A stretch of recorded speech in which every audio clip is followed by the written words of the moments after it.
ஷைனியாக இருக்குது, ஒரே மேக்கப்பாக இருக்குது. புரியுது அவங்களுக்கு? வண்டியில் காரில் வராங்க, வண்டியில் வராங்க, இந்த மாதிரி நடந்து வராங்க. எப்படி வந்தோம் அன்றைக்கி? நடந்தாங்க. இப்போ நடந்தான் போவேல, இந்த அம்மா வண்டியிலே போவாங்க. இப்போது புரியல, இந்த அம்மா வண்டியிலே போவாங்க, இந்த அம்மா கார்லேயே வருவாங்க, கார்லேயே போவாங்க. புரிஞ்சு அவங்களுக்கு? இப்போ இந்த அம்மா பார்த்தா இந்த அம்மாவுக்கு எப்படி இருக்கும்? என் புருஷன் ஒருத்தர் இருக்கிறான் பற்றியா, வீட்டில் சாப்பிட்டு தூங்கினே இருக்கிறான், வர சொன்னா கூட வரமாட்டேன்றான்.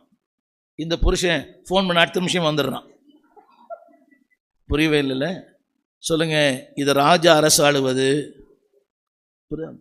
ரெண்டு பேரும் வேறு வேறான அடைக்கலங்கள். இவங்களுடைய ஷெல்டர் வேற, இந்த அம்மாவுடைய ஷெல்டர் வேற. இது அவர்களாக ஏற்படுத்தி கொண்ட மேன் செட்டப் இது. ஆனால் கொஞ்ச நாள் பார்க்கும்போது எப்படின்னு தெரியுமா இருக்கும்? ஒன்றும் இல்லாத மாதிரி தெரியும். அப்படின்னு சொல்ல மாட்டீங்களா? ஒன்றுமே இல்லாத மாதிரி தெரியும். சோர்வுகள் வரும், ஏமாற்றங்கள் வரும், பாடுகள் வரும், பிரச்சனை வரும். எல்லாவற்றையும் ராஜா பார்த்துப்பார். இது ராஜாவோடு வாழ்கிற செட்டப்பு, இது ராஜா இல்லாத வாழ்கிற செட்டப். இது கூஜா, இது ராஜா.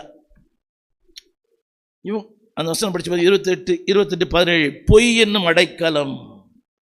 கேட்குது? நான் சொல்கிறது உனக்கு தான் கேட்குது, உனக்கு தான் பிரசங்கம் பண்ணுறேன். பொய் என்னும் அடைக்கலம், வேலை என்னும் அடைக்கலம், வாழ்க்கை என்னும் அடைக்கலம். ஏதோ ஒன்று நினைக்கிறோம், இதுதான் எனக்கு எல்லாமே. புரியுதா உங்களுக்கு? ஏறக்குறைய உலகத்தின் பல கண்டங்களில் கர்த்தருடைய வார்த்தை பேசியிருக்கேன், ஆஸ்திரேலியாவை தவிர. நான் அறிந்து கொண்ட ஒன்றே ஒன்று, அவர்தான் நம்முடைய அடைக்கலம். எங்கே வேணால் போகலாம், எங்கே வேணால் ட்ராவல் பண்ணலாம், ஸ்டார் வுட்டில் தங்கலாம், 7 ஸ்டார் வுட்டில் கூட தங்கலாம், அதெல்லாம் பெருசே இல்லை. ஆனால் நிரந்தரமானது, நித்தியமானது, நீடித்திருக்கிறது, உறுதியாக இருக்கிறது அந்த அடைக்கலம் மட்டும்தான். ஒரு வீட்டுக்கு போகிறேன், they treat me very well, very very well. ரொம்ப ட்ரீட் பண்ணுவாங்க, நல்லாவே ட்ரீட் பண்ணுவாங்க, ராயல் ட்ரீட்மெண்ட். புரியுது அவங்களுக்கு? நேரத்துக்கு நேரம். புரியுது அவங்களுக்கு? என்னை கேட்டு தான் அவங்க மெனுவே தயாரிக்கிறாங்க இந்த வீட்டில். இங்கே அப்படி இல்லை, அவங்க கூட தான் நான் சாப்பிட்ணும். இங்கே அது ராஜாவுடைய கவனிங்க, அது வேற இது வேற. ஆனால் இதுதான் நிரந்தரம். இது நிரந்தரம், இது நிரந்தரம். அது மேன் செட்டப்.